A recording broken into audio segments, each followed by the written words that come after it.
Train पटरी पर भूत या मजदूर। कांचीपुरम नामक स्टेशन पर काफी चहल पहल थी। इसी के साथ अब वहां सन्नाटा भी था। दरअसल 2-4 दिनों से वहां पर अजीब अजीब सी घटनाएं हो रही थी। लोग बहुत डर जाते थे। यकीन नहीं होता तो आप खुद ही देखिए। कुछ लोग स्टेशन पर ट्रेन का इंतजार कर रहे थे। तभी झुमरिया एक्सप्रेस नाम की ट्रेन वहां पर रुक जाती है और लोग कहते हैं, अरे अरे हमारी ट्रेन आ गई। विक्रम, साहिल, जल्दी चढ़ जाओ ट्रेन में और बैग भी रख लो। हाँ हाँ यार, चल रहा हूँ। बैग भी तो तू इतना भारी लेकर आया है। अरे थोड़ी मदद कर मेरी भाई। पापा मम्मी जल्दी चलिए, ट्रेन आ गई है हमारी।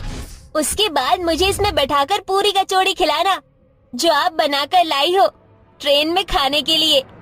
हाँ बेटा, पहले चल तो सही।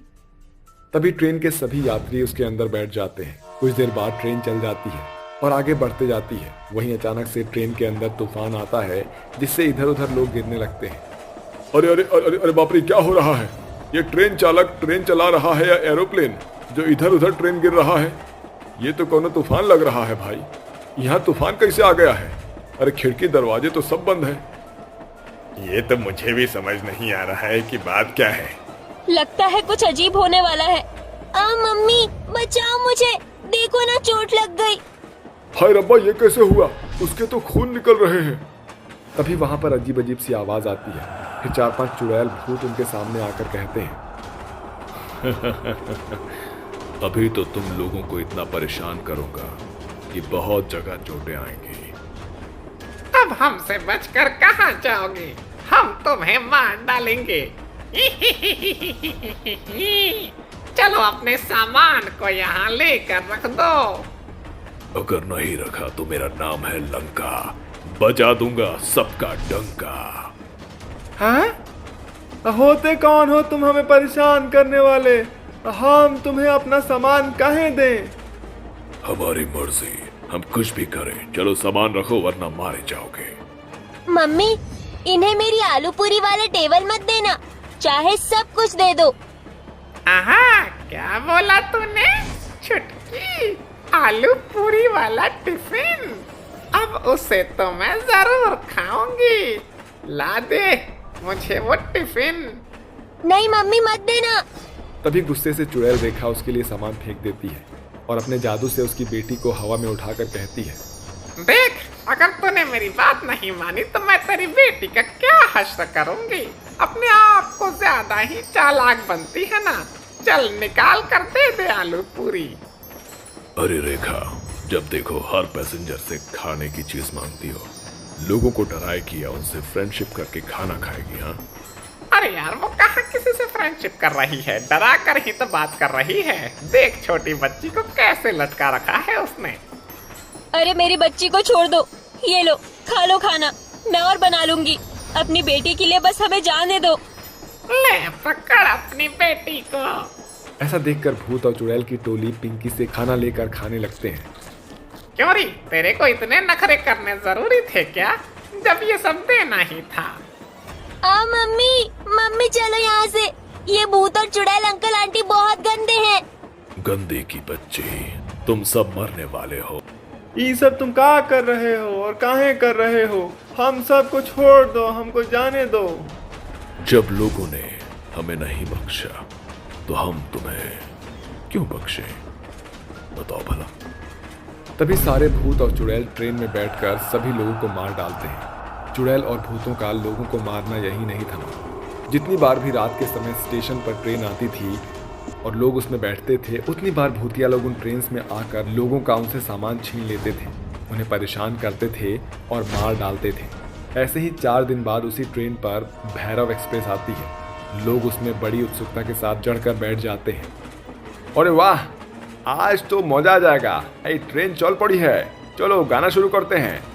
जिंदगी एक सफर है सुहाना, यहाँ कॉल क्या होगा किसने जाना। वो ना से आया है यार। वो नन्ना नन्ना नारे नारे नारे, तुरुक तुरुक धुम तुरुक तुरुक धुम तुरुक तुरुक धुम तारारा, तुरुक तुरुक धुम तुरुक तुरुक धुम तुरुक तुरुक धुम तारारा। और रात से क्या गाऊं यार? और रात को आऊंगा मैं, तुझे ले जाऊंगा मैं। चोरी से आना चुपके से जाना, अच्छी नहीं दिल लगी, अब मुझसे शादी करोगी। अबे चोमू, ऐसे नहीं होता है गाना। तभी भूतों की टोली वहां पहुंचकर गाती है, गुमनाम है कोई, बदनाम है कोई, किसी को पता कौन है वो, अनजान है कोई, और तुम सब में से पहले मरने वाला है कोई।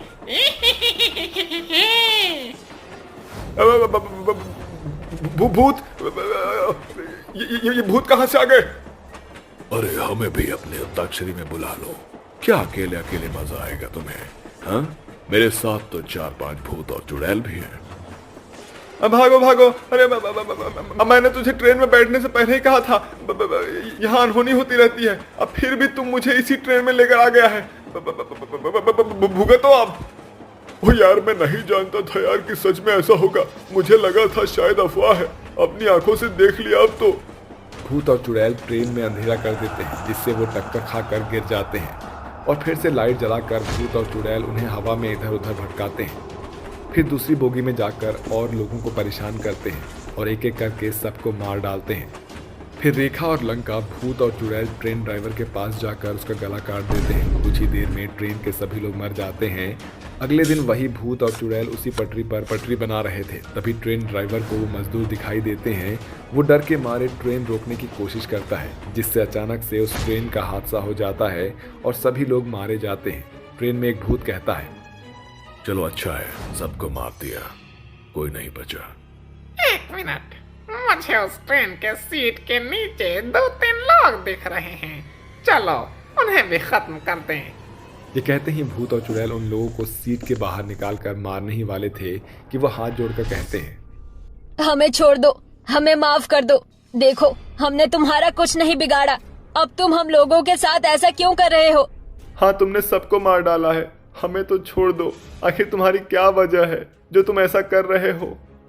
सुनना चाहती हो तो सुनो, हमारे साथ नाइंसाफी हुई है 4 महीने पहले। हम सबको नई पटरी को बिछाने का काम मिला था, जहां हम पांचों रात के अंधेरे में इसी पटरी पर काम कर रहे थे और पटरी बिछा रहे थे। पर अचानक से ट्रेन पटरी की लाइन बदल गई और मरम्मत वाली जगह पर वो ट्रेन आई और हमने कहा, ये क्या? जब इन लोगों को पता है यहाँ कार्य प्रगति पर है, फिर भी ये ट्रेन इतनी तेज रफ्तार से यहाँ क्यों आ रही है? हमें ट्रेन ड्राइवर को रोकना होगा, जल्दी से लाल झंडा दिखाओ उन्हें। हाँ, हम सब करते हैं। तभी वो मजदूर लाल झंडा दिखाकर ट्रेन को रोकने की गुहार लगाते हैं। ट्रेन चालक उनकी बात को ना समझकर ट्रेन यूं ही आगे भगा देता है, जिससे वो सभी मारे जाते हैं। उसके बाद भूत और चुड़ैल बनकर वहां उस पटरी को बनाने का काम करते हैं और आती हुई ट्रेन को हादसे का शिकार बनाते हैं। फिर ट्रेन में जाकर लोगों को भी सताते हैं। अब समझ आया ऐसा क्यों कर रहे हैं हम लोग? हाँ? मजदूर थे तो हमारी बलि चढ़ा दी, क्या हमें कोई जीने का हक नहीं है? हम अपने परिवार के लिए जी रहे थे, लेकिन हमारे परिवार को तो कोई मुआवजा ही नहीं मिला। कौन देखेगा उन्हें अब? सारी गलती तो ट्रेन चालक और रेलवे अधिकारी की है। देखो, तुम्हारे साथ जो भी हुआ है गलत हुआ, लेकिन हमें जाने दो। लेकिन हाँ, हम तुमसे वादा करते हैं कि तुम्हारे परिवार को मुआवजा जरूर दिलवाएंगे। तुम उनका पता बता दो, रेल प्रशासन से मैं बात करूंगा, मेरी जान पहचान है वहाँ।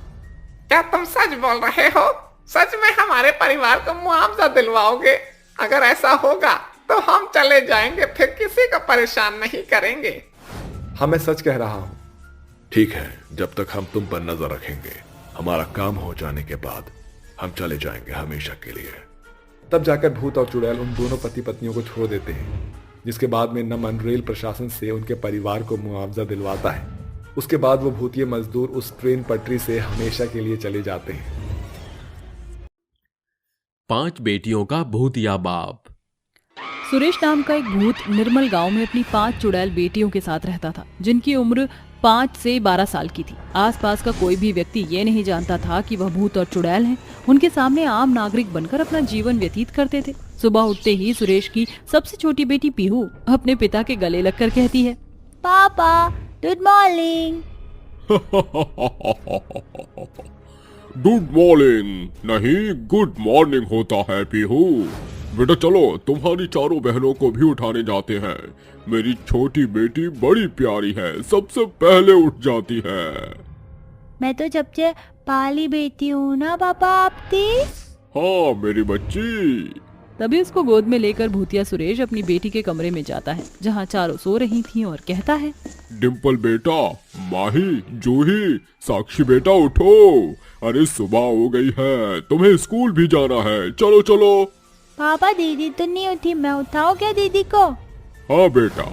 ऐसा कहकर पीहू अपनी बहनों के पास जाकर उनकी गुदगुदी करने लगती है। तभी उसकी दो बहनें उठ जाती हैं। फिर वह पानी का गुब्बारा लाकर उन दोनों को उससे मारती, जिससे भीगकर उसकी दोनों चुड़ैल बहन डिम्पल और माही उठकर कहती हैं, अरे ये क्या किया? मैं इतना अच्छा सपना देख रही थी, जरूर ये पीहू की बच्ची का ही काम होगा, उसकी शैतानी खत्म ही नहीं होती। अरे हाँ दीदी, मेरा ही काम है ये, आप चारों उठ ही नहीं रही थी। अरे पीहू, तुझे तो मैं बताऊंगी, सारा गीला कर दिया। कोई बात नहीं, अब लड़ो मत, जल्दी से स्कूल के लिए तैयार हो जाओ, टाइम से स्कूल भी पहुंचना है। मैं जब तक खाना बनाता हूं तुम्हारे लिए। अब जल्दी से बताओ ब्रेकफास्ट में क्या खाना है? पापा मुझे तो पैनकेक खाने हैं और मुझे ओरियो शेक पीना है। मुझे तो आलू का पराठा खाना है पापा, चीज वाला।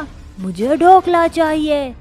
मुझे कुछ भी नहीं चाहिए पापा, मैं ये सारा खाना बनाने में आपकी हेल्प कर देती हूँ, वही सब खा लूंगी।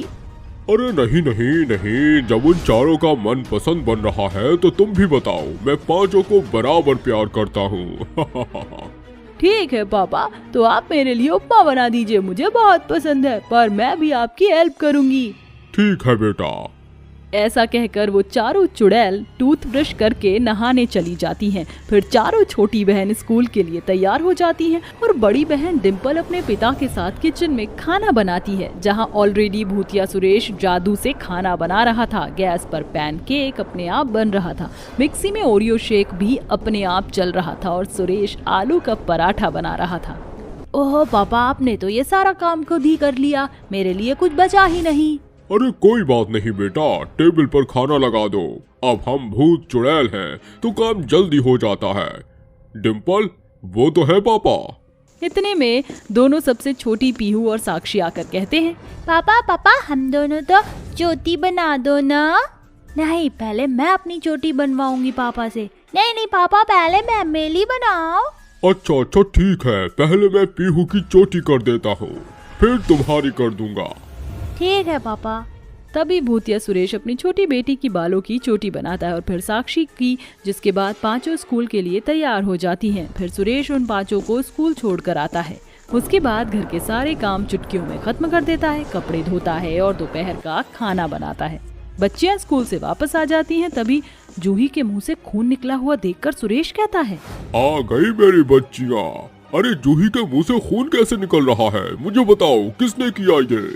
मैं बताती हूँ पिताजी। लंच में जब हम सब खेल रहे थे, सोनू ने बहुत जोर से बॉल मारी जो कि जूही के मुंह पर आकर लग गई, इसलिए उसके खून निकलने लग गया। फिर हमने कहा, सोनू के बच्चा, तुझे शर्म नहीं आती? खेलने की तमीज नहीं है कि कहाँ बॉल मार रहा है, कहाँ नहीं? देख मेरी बहन के खून निकल गए, माफी मांग उससे। मैं क्यों मांगू माफी, तुम सब बीच में आए हो, मैं तो अपना यहाँ पहले से ही खेल रहा था। तुझसे गलती हुई है, माफी मांगेगा या नहीं? मैं तो माफी नहीं मांगूंगा, जो करना है कर लो। तभी ये सुनकर माँ ही उसके चाटा मार देती है। तेरी इतनी हिम्मत कि तूने मुझे चांटा मारा, अब देख जानबूझकर तो अब मारूंगा बॉल। ये कहकर सोनू मारता है कि टीचर आकर दोनों को डांट कर वापस भेज देती हैं। जिसके बाद हमारे स्कूल की छुट्टी हो गई और हम घर आ गए। तुमने उसे कुछ कहा क्यों नहीं? लेकिन मेरी बेटी को मारकर उसने बिल्कुल अच्छा नहीं किया, उसका सबक तो मैं उसे सिखा कर ही रहूंगा। बच्चों को खाना खिलाने के बाद और होमवर्क करवाने के बाद शाम को सोनू जब अकेले पार्क में खेल रहा होता है तो सुरेश अपनी 5 बेटियों को लेकर वहाँ पहुँचकर कहता है, अब देखना बच्चों, हम कैसे कैसे उसको सबक सिखाते हैं। अपने भूतिया अवतार में आ जाओ। ठीक है पापा। ये कहकर पांचों अपने भूत और चुड़ैल के रूप में आकर बॉल से खेल रहे हैं। अकेले सोनू के सामने चले जाते हैं, जहां सुरेश सोनू को उसकी बॉल छीनकर कहता है, बच्चे, तुझे बॉल से खेलने का बहुत शौक है ना, आजा मेरे साथ खेल। भूत भूत भूत भूत, मुझे जाने दो, मुझे बहुत डर लग रहा है। ऐसा कैसे? पहले हमारे साथ बॉल खेलो। तभी 5 और चुड़ैल बेटियां सोनू को जोर से बॉल मारती हैं, जिससे वो बार बार जमीन पर गिरता है। फिर उठता है तो जूही उसे बॉल मारती है। फिर सुरेश उसे हवा में ऊपर नीचे करता है तो रोते हुए सोनू कहते हैं, भूत भूत भूत भूत अंकल, मुझे छोड़ दो, मुझे जाने दो, अब मैं कभी भी नहीं आऊंगा इस पार्क में खेलने। छोड़ो मुझे छोड़ो, मुझे मम्मी के पास जाना है। मम्मी, पहले वादा करो किसी बच्चे को कभी सताओगे नहीं। मैं वादा करता हूँ अंकल, मैं अब कभी ऐसे नहीं करूँगा। ठीक है, अब अपने घर जाओ। तभी वो बच्चा अपने घर 9-11 हो जाता है। चलो बच्चों, अपना रूप बदलो और घर चलो, यहाँ कोई नहीं है। पापा आप बहुत अच्छे हो, सही सबक सिखाया आपने उस सोनू के बच्चे को। हमारे पापा बेस्ट हैं दीदी।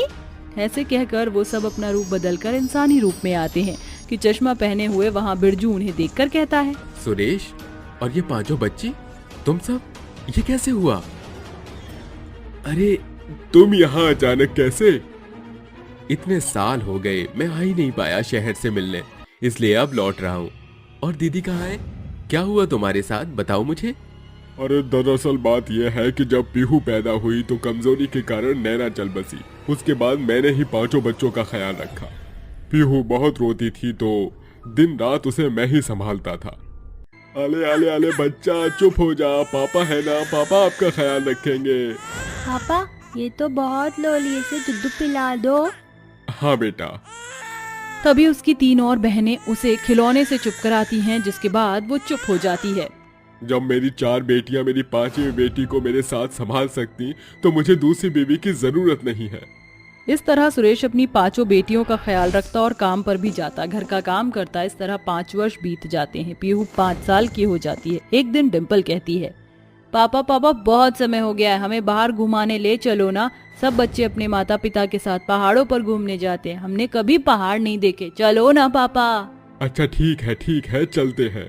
सुरेश अपने काम के जोड़े हुए पैसों से अपनी 5 बेटियों को पहाड़ दिखाने ले जाता है कि अचानक से भूस्खलन आ जाता है, जिससे चट्टानें गिरती हैं। सुरेश अपनी 5 बेटियों के साथ वहां मर जाता है। अकाल मृत्यु के कारण वो भूत और चुड़ैल बनकर वापस लौटते हैं तो जूही कहती है, पापा हम तो मर गए, अब तो मैं स्कूल भी नहीं जा पाऊंगी, पढ़ भी नहीं पाऊंगी। सॉरी पापा, मैंने ही आपको यहाँ आने के लिए बोला था और ये दुर्घटना हो गई। कोई बात नहीं बेटा, ये तो विधि का विधान है, लेकिन अगर तुम पढ़ना चाहते हो तो मैं अभी भी तुम्हारी पढ़ाई पूरी कराऊंगा। तभी भूतिया सुरेश अपनी 5 चुड़ैल बेटियों को इंसानी रूप में स्कूल भेजकर पढ़ाता है और उनसे कहता है, बस तब से ही मैं अपनी बेटियों का ख्याल रखने लग गया। भूतिया सुरेश की दुख भरी कहानी सुनकर आंखों से आंसू झलक जाते हैं। तभी पीहू अपने मामा के आंसू पोंछकर कहती है, मामा लो नी, मम्मी अब स्टार बन गई हैं। हाँ बेटा। अरे मामा रो मत, चलो घर जाकर हम खेलते हैं। हाँ चलो, वैसे कहना पड़ेगा जीजू, आप एक बहुत अच्छे पिता बने हैं जो अपनी बेटियों का अच्छे से ख्याल रखते हैं, उसे बिना माँ के पाला पोसा और दोनों का प्यार दिया। हाँ ये तो है, चलो घर जाकर तो मैं कुछ खिला देता हूँ। तभी सब घर लौटते हैं और बच्चे अपने मामा के साथ खुशी खुशी खेलने लगते हैं।